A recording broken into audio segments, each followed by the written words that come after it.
Hey, 42 here. In the deepest, darkest depths of the frigid North Atlantic Ocean lies a 1.2 square kilometre island called Hans Island. And Canada and Denmark just can't help but put their sticky Hans all over it. Hans Island lies directly in the middle of Nares Strait, which separates Canada from Greenland. Greenland, as you may know, is an overseas territory owned by Denmark. Since 1930, there has been an ongoing dispute between the Canadian and Danish governments over who owns this small, barren island in the middle of absolutely nowhere. You see, under international law, which is just fancy terminology for the Pirates Code, all countries have the right to claim any land within 12 miles of their coastline. Since the Nares Strait, which Hans Island sits in, is only 22 miles wide, that puts the island within 12 miles of both Greenland and Canada, meaning they both have a claim to it. So, who actually owns it?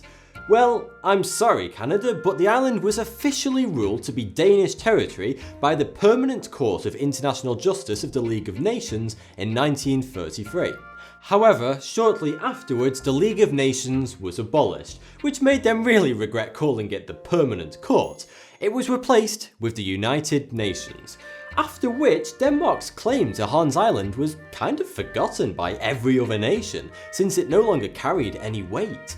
Canada subsequently told Denmark to keep their Hans off Hans Island, and the two have been bickering about it ever since.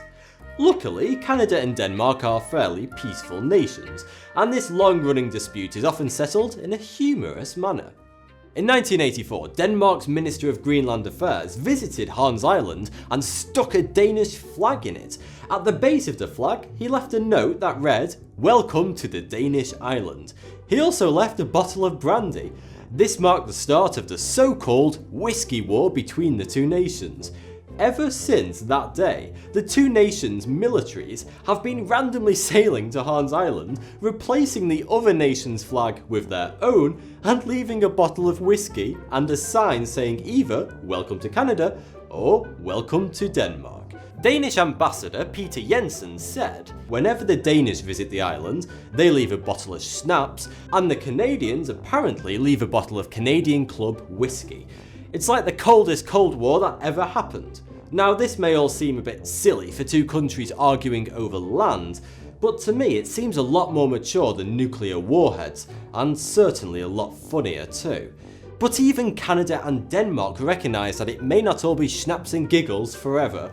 The two nations see it as a friendly but long-standing dispute, and they both admit it has potential to cause friction in the future, especially since melting ice caps makes the Arctic Circle an ever-increasingly attractive place for trade routes between certain countries. So there are currently plans to turn Hans Island into a condominium, which would mean it is collectively owned by both countries. So basically they have to share, and no more whiskey or sarcastic signs. Thanks for watching. There really is absolutely nothing going on in there. Scientists have discovered that the beloved koala bear may be the least intelligent mammal on the planet. This tower of testosterone is Danish man-beast Peter Freuchen. He is the most interesting man in the world.